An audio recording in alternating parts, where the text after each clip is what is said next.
नमस्कार, मेरा नाम गिरिजेश वशिष्ठ है और मैं 35 साल से पत्रकारिता में हूँ। 1.5 दशक तक मैं इंडिया टुडे ग्रुप में काम कर चुका हूँ। कई अहम जगहों पर रह चुका हूँ।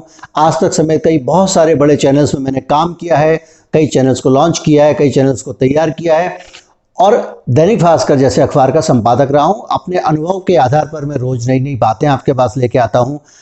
आज मैं आपको बताने वाला हूँ कि किस तरह से ये जो किसान कानून है, इसमें मिडिल क्लास और किसान के बीच में एक दरार डालने की कोशिश कर रही है सरकार, जबकि मिडिल क्लास और किसान दोनों समान रूप से प्रभावित होने वाले हैं। ये अलग बात है कि मिडिल क्लास का जो नज़रिया है वो अभी भी वो मुदित है, वो भक्ति भाव में डूबा हुआ है।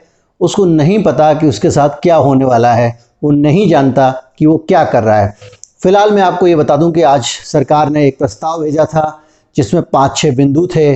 उन 5-6 बिंदुओं को किसानों ने ठुकरा दिया है और ये मिडिल क्लास के लिए अच्छी खबर है, क्योंकि किसान अगर उन बातों को मान लेते तो वो सारी चीज़ें जो मिडिल क्लास के लिए नुकसानदेह होने वाली थी वो सारी की सारी अपनी जगह पे यथावत रहती।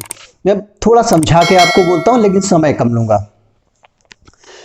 हम लोग 6 महीने पहले अगर अपनी याददाश्त को ले जाएं, 6 महीने पहले जाकर सोचें तो जब लॉकडाउन लगा, हम सबको हाउस अरेस्ट कर दिया गया था, नज़रबंदी हो गई थी, घर से निकलने पर पीटा जाता था। तब अचानक एक फिनोमिना उठा। लोगों को लगा कि देश में फूड क्राइसिस हो सकता है, खाद्य संकट हो सकता है, तो लोगों ने सामान स्टोर करना शुरू कर दिया।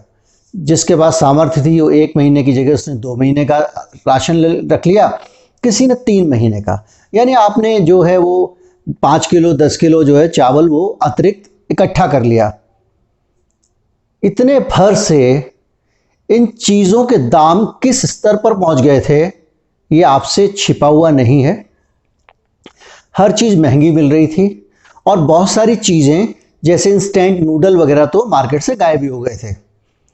कल्पना कीजिए, आपके चावल की बोरी स्टोर करने से इतना बड़ा संकट खड़ा हो गया। अगर लाखों टन अनाज कुछ अमीर लोग अपने पास जमा करके रख लेंगे तो क्या होगा। कल्पना कीजिए कि इस काम को करने के लिए उनको कोई जेल भी ना हो। पहले तो ये था, एक लिमिट थी, अनाज एक हद से ज़्यादा अगर आप स्टोर करेंगे तो आपको जेल हो जाएगी, पकड़ के ले जाएगी पुलिस। उसको इस देश में काला बाजारी कहा जाता था, ब्लैक मार्केटिंग कहा जाता था। अब सरकार जो नया कानून लेके आ गई है उसमें वो जो छल से पास हुआ राज्यसभा में, हरवंश जी ने जो कराया था सब आपको पता है।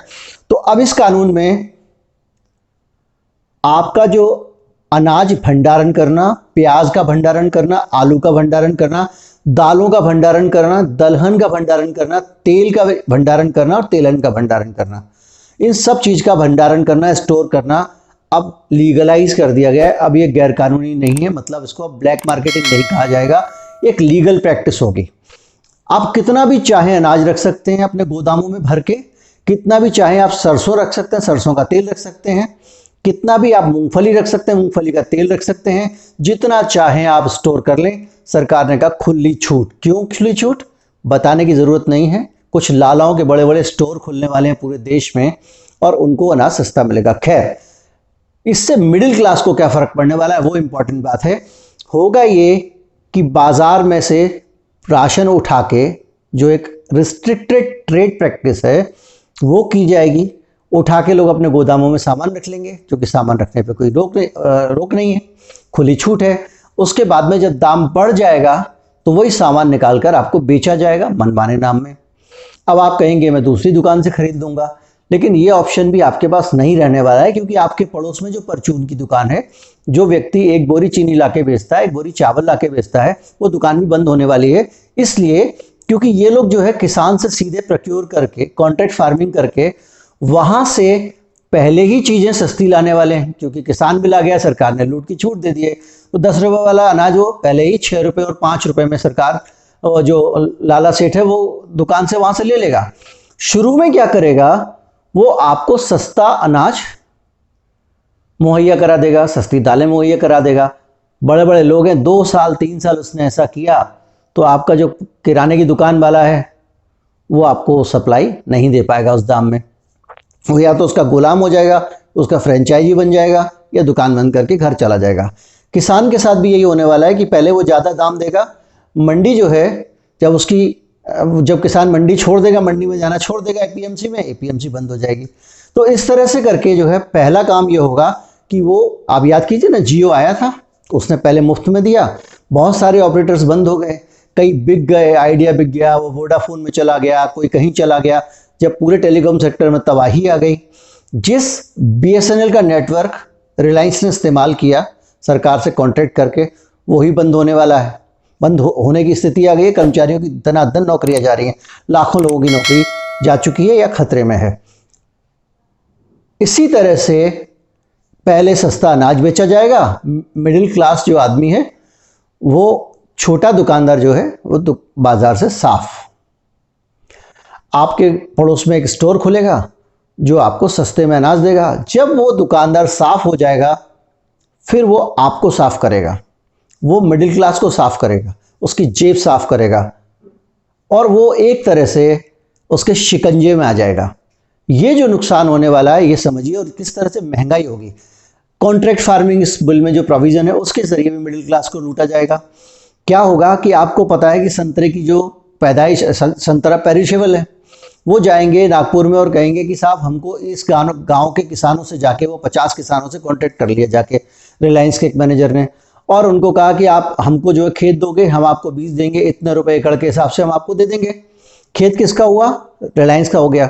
उसके बाद में वो क्या करेंगे, संतरे की पैदावार उन्होंने कुछ कम कर दी और कुछ जगह पे कहा कि आप प्याज बो दीजिए।